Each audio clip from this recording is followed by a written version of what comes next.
Everyone, welcome back to my channel action Gautami's ব্লগে। তোমরা সবাই কেমন আছো? আশা করি তোমরা সবাই ভালো আছো আর আমরাও খুব ভালো আছি।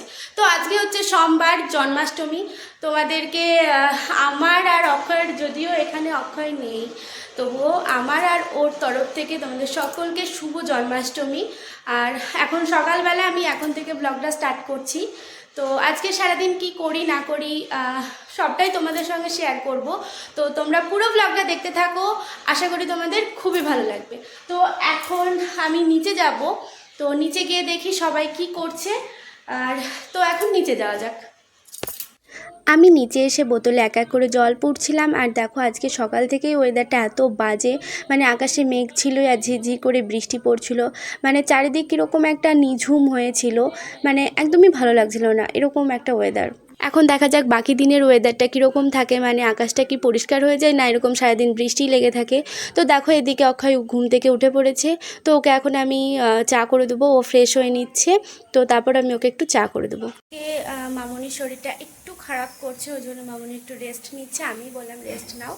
তো এদিকে আমি রান্নার দায়িত্বটা নিয়ে নিয়েছি। তো আজকে নিরামিষই রান্না হবে, যেহেতু আজকে জন্মাষ্টমী। তো আমি এদিকে ভাতটা দেখো চাপিয়ে দিয়েছি, আর এদিকে আমার ডালটা অলমোস্ট সেদ্ধ হয়ে গিয়েছে, প্রেশারটা অফ করে দিয়েছি।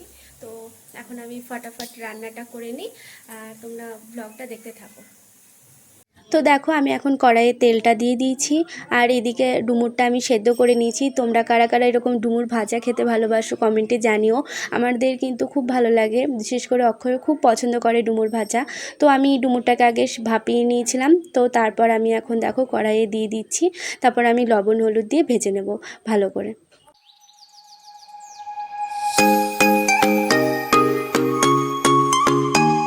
আমার ডুমুর ভাজাটা কমপ্লিট হয়ে গেছে, তো এরকম হয়েছে দেখতে।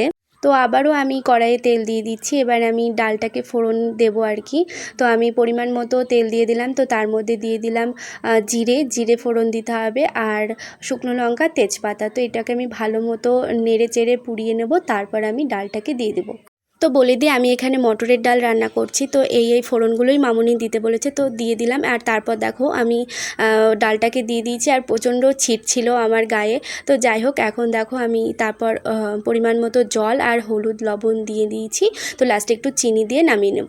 তো এখানে দেখো আবারও আমি আর একটা রান্না চাপিয়ে দিয়েছি, তো আমি এটাকে এখন ভালো মতো কষিয়ে নিচ্ছি।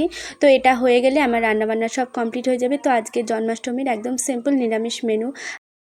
আমি রান্না কমপ্লিট করার পর বাকি যে সমস্ত কাজ থাকে তো সেগুলোও কমপ্লিট করে নিয়েছি। তারপর এই যে আমি স্নানও করে নিয়েছি, আর আমি ঘরে আসলাম, এসে মানে দেখছি যে এখনও বৃষ্টি হয়ে যাচ্ছে। দেখো এই যে জানালার বক্সটা মানে পুরো ভিজে গিয়েছে, মানে এখনও বৃষ্টি হয়েই যাচ্ছে।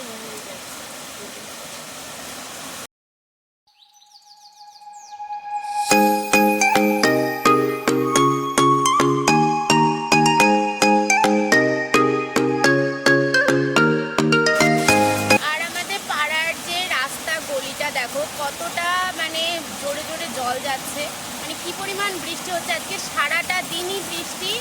তো এই যে গলিগুলো একদম পুরো জলে জলাময় হয়ে গেছে। তো আমি এখন এই জানালাটা লাগিয়ে দেবো, নাহলে বৃষ্টির সাথে আমার বিছানা ভিজে যাবে। তো আমি এখন জানালাটা লাগিয়ে দিই, তারপর নিচে যাব, নিচে গিয়ে আমাকে পুজো করতে হবে। তো সকালে তো তোমাদেরকে বলেছিলাম মামনির শরীরটা খারাপ, তো সেই জন্য আমি আজকে পুজোটা আমি করব। তো এখন নিচে যাই, পুজোটা করি, তো তোমরা দেখতে থাকো। নিচে এসে ঠাকুরকে আমি জল মিষ্টি দিয়ে নিয়েছি, আর খুব সুন্দর করে পুজোও করে নিয়েছি।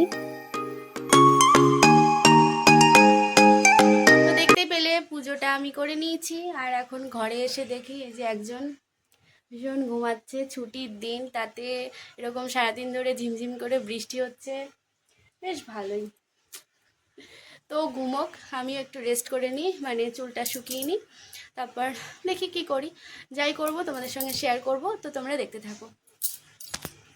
তো বিকেলবেলা দেখি মামনি এখানে ময়দা চেলে রাখছে, কারণ আজকে আমাদের জন্মাষ্টমী উপলক্ষে তালের রুটি বানানো হবে। এটা আমি ফার্স্ট টাইম আর কি দেখছি, আর ফার্স্ট টাইম টেস্ট করেও দেখবো। তো এখানে ছোট ছোট করে আর কি কলার পাতা কেটে রাখা রয়েছে, আর এখানে তালগোলা। তালের রুটি বানানো ভীষণই সহজ একটা পদ্ধতি। আমি মামনির কাছ থেকে জেনেছি যে তালগোলার মধ্যে আতবের ময়দা, পরিমাণ মতো লবণ, আখের গুড় আর চিনি দিয়ে নিতে হবে, তোমরা যেরকম মিষ্টি খাও সেরকম।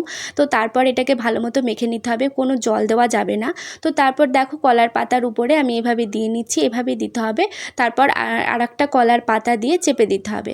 আর তারপর রুটি ভাজা যে তাওয়া হয় সেটার উপরে দিয়ে এপিট ওপিট করে সেঁকে নিতে হবে, তাহলেই রেডি হয়ে যাবে তালের রুটি।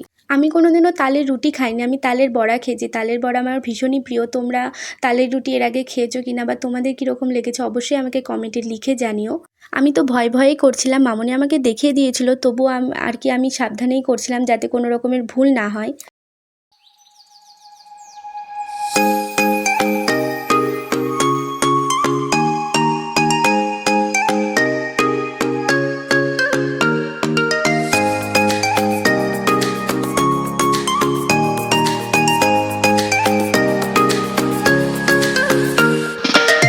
রান্নাঘরে এসে দেখি মামনি এখানে রুটিগুলোকে সেঁকে নিচ্ছে। তো দেখো কলার পাতাগুলো কীরকম পুড়ে কালো হয়ে গিয়েছে। তালের রুটি ভাজতে কিন্তু প্রচুর সময় লাগে।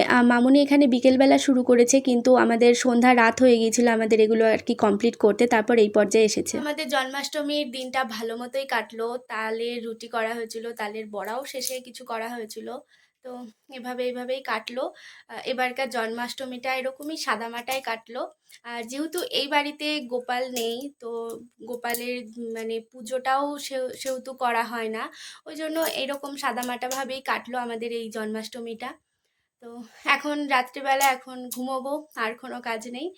তো আজকের ব্লগটা এই অবধি ছিল। ব্লগটা কীরকম লাগলো কমেন্টে অবশ্যই জানিও, আর ভালো লাগলে একটা লাইক করে দিও, আর চ্যানেলটাকে অবশ্যই সাবস্ক্রাইব করে দিও। দেখা হচ্ছে নেক্সট কোনো ব্লগে, ততক্ষণ তোমরা ভালো থেকো, টাটা।